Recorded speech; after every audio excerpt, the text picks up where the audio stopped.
সুপ্রভাত বন্ধুরা, welcome to my YouTube channel. আমি শ্রাবণী। তো তোমরা কেমন আছো? আশা করছি সবাই খুব ভালো আছে। তো আমিও খুব ভালো আছি। তোমাদের আবার একটা আমার নতুন ভিডিওতে জানাচ্ছি অনেক অনেক ওয়েলকাম। তো সকালবেলায় দেখো কাজকর্ম সেরে পরিবেশের ওয়েদারটা দেখিয়ে দিলাম, তো খুবই ভালো। আর আমার ছেলে দেখলেই তো ওই গাছটা মানে টবে একটা গাছ বসিয়েছে লঙ্কা চারা, তো তাতেই হচ্ছে অল্প জল দিচ্ছে। তারপর কাজ বাজ সেরে এইটা চলছে ভাদ্র মাস। আর ভাদ্র মাস মানেই হচ্ছে কিন্তু বাঙালিদের মতে হচ্ছে রান্না পুজো যাদের আছে তাদের কিন্তু ঘর পরিষ্কার থেকে শুরু করে সমস্ত কিছু জামা কাপড় রোদে দেওয়া এগুলো সবই কিন্তু করতে হয়।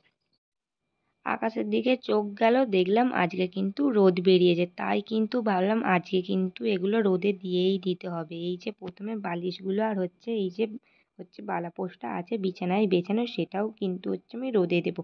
আর এটা তো তুলতে গিয়ে মানে নিচে আটকে গেছে, আমি খুব চেষ্টা করে তুললাম। আর তারপরেই তোলার পরে দেখলাম কত ধুলো, তো সেটাকেও ঝেড়ে দিলাম। তো তারপর আমার বরকেও বললাম একটু হেল্প করে দিতে কাজে, ওই যে দেখো পর্দাগুলোও ধুয়ে নেব। তো তার জন্য ওকে বলতে পর্দাগুলো কিন্তু এক এক করে সব জায়গার কিন্তু ধুয়ে মানে বের করে দিচ্ছে। আজ যখন আমি কাজে লেগেছি, এই যে দেখো আমার বরকে কিন্তু বলতে ও কিন্তু এগুলো খুলে দিয়ে আমার কাজে অনেকটাই হেল্প করেছে। যেমন হচ্ছে দেখো পাখাটাও কিন্তু একেবারে পরিষ্কার করে নিচ্ছি। পরে যদি আমি পাখাটা পরিষ্কার করতে যাই হচ্ছে আবার ওই নোংরাগুলো আবার গিয়ে বিছানাতে পড়বে, তার জন্য আজকেই কিন্তু পরিষ্কারটা করে নিচ্ছি। তো এই যে দেখো খুব ভালোভাবেই ঝেড়ে দিল। তারপরে হচ্ছে আমি এইগুলো নিয়ে চলে গেলাম সোজা ছাদে। খুব ভালোভাবেই কিন্তু এখন রোদে দিয়ে দেবো। তো তারপর রোদটা খাইয়ে নিয়ে একবার ভালো করে কিন্তু ঝেড়ে নেব। তো ঝেড়ে নেওয়ার পর কিন্তু নতুন করে পাতবো। তো তারপর চলে আসলাম ওটা ছাদে দিয়ে, নিচে পর্দাগুলো হচ্ছে এবার এক এক করে কিন্তু সব কেচে নেব। আর এই যে আজকে এইগুলো কেচে নিচ্ছি, অন্যদিন আরও অল্প অল্প কাজ করব। সব কাজ কিন্তু এই মাসে কিন্তু একবারে করি না, গোটা মাস ধরেই কিন্তু অল্প অল্প করে কাজ শুরু করে দিই। মানে মাসের অর্ধেক হলে এরকমটাই প্রতি বছরে কিন্তু হয়। এগুলো হয়ে গেলে তারপরে হচ্ছে রান্নাঘরে সব ডিপে থেকে শুরু করে সমস্ত কিছু ধুয়ে নিতে হয়। এগুলোই কিন্তু আমি বিয়ের পর থেকে দেখে আসছি, মানে প্রতিটা বাড়িতেই কিন্তু রান্না পুজোয় আসে বা ভাদ্র মাসে তো এমনিতেই সবাই জানে যে জামা কাপড় রোদে দেওয়ার একটা থাকে, সেরকমটা দেখো। তারপর তোমাদের সাথে কথা বলতে বলতে আমার সব ধোয়া হয়ে গেছে, এখন নিয়ে চলে আসলাম ছাদে। তো এসেই কিন্তু প্রথমে দেখো সব মেলে দেবো।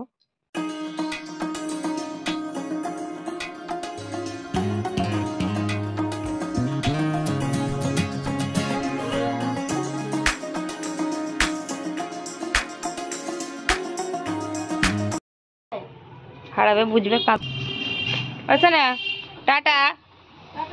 এদিকে দেখো, এদিকে দেখো,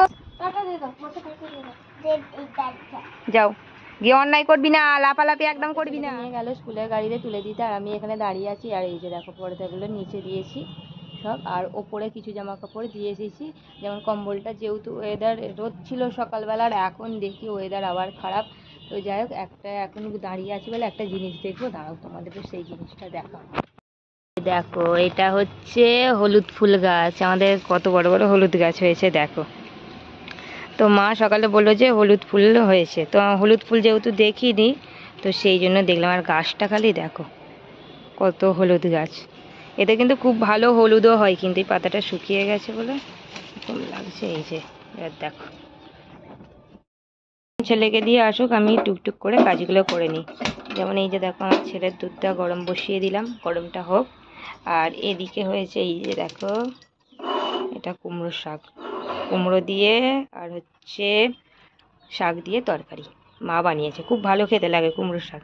আর বেশিটা আমি আর হচ্ছে মাই খাই, এই তরকারি দিয়েই হচ্ছে এখন আমরা টিফিনও করে নেব। আর দুধটা এদিকে গরম হোক, আমার বরের টিফিনটা ততক্ষণ গুছিয়ে দিই। আজ শনিবার বলে এখানে হয়েছে দেখো মুগের ডাল, এখানে রয়েছে করলা ভাজা, শাকের তরকারি, আর অল্প দেখো পেঁপে সিদ্ধ। আর ভাতটা এখানে ঠান্ডা করছে, এখন তুলে দেবো।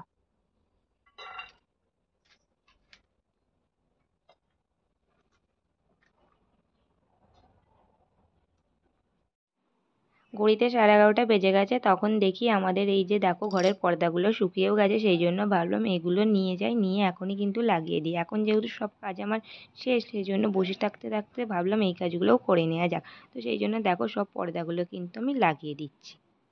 সংসার মানেই কিন্তু দেখবে কোনো সময় বসে থাকার নয়, মানে কোনো না কোনো কিন্তু একটার পর একটা কাজ থাকবে।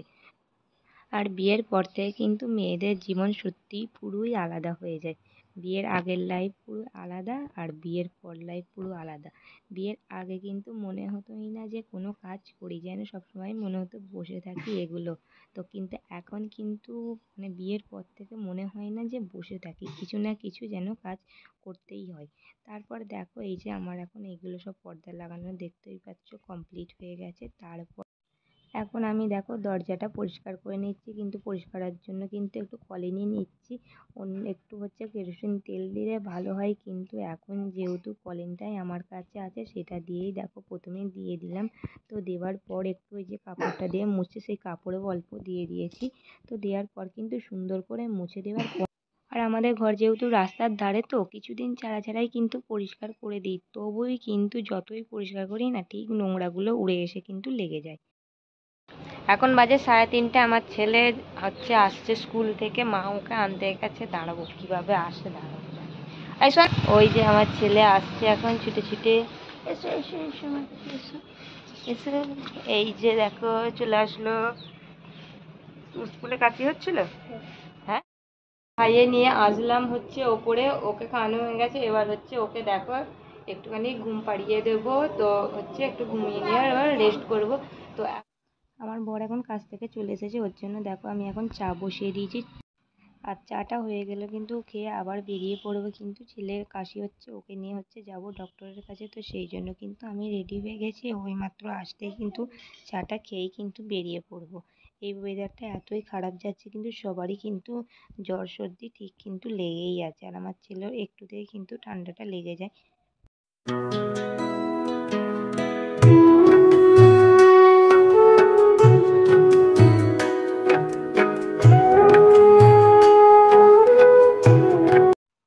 ছেলেকে ডক্টর দেখিয়ে ওষুধ নেওয়া হয়ে গেছে। এখন একটা সাজের দোকানে ঢুকেছি, এখান থেকে একটু ক্লিপ পছন্দ করব, কারণ সব ক্লিপগুলো আমার হচ্ছে ভেঙে গেছে। তো সেই জন্য দেখো একটা ছোট্ট সাইজের একটা বড় সাইজের ক্লিপ নিয়ে নিলাম।